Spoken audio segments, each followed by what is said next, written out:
बिस्मिल्लाहिर्रहमानिर्रहीम। अस्सलामुअलैकुम। आप देख रहे हैं ताज 92 न्यूज और मैं हूं नाइला भट्टी। शामिल करते हैं आज की अहम खबरें।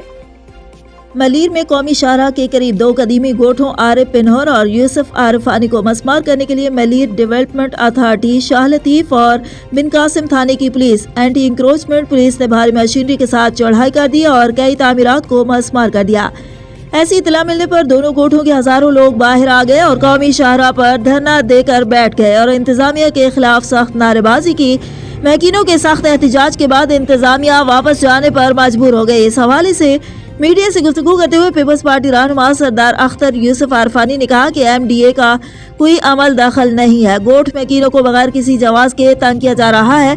उन्होंने कहा कि कदीमी सेक्शन गोठों पर चढ़ाई करके हमारे साथ नाइंसाफी की जा रही है। हाई कोर्ट एक दरखास्त गुजार के कहने पर 120 गज प्लाट की वजह से पूरे गोठ को मस्मार करने का फैसला किया है, जो सरासर नाइंसाफी है। हम सिंध हाई कोर्ट का फैसला चैलेंज करेंगे। दूसरी जानिब गोठ मकीन कासिम अली, हाजी मंजूर आरफानी, सलाहुद्दीन आरफानी ने मीडिया को बताया कि सदियों से यहाँ आबाद हैं। इंतजामिया ने बगैर किसी जवाज के कार्रवाई करके हम पर जुल्म किया है। उन्होंने कहा कि मर जाएंगे लेकिन गोठ का 1 इंच भी किसी को नहीं देंगे।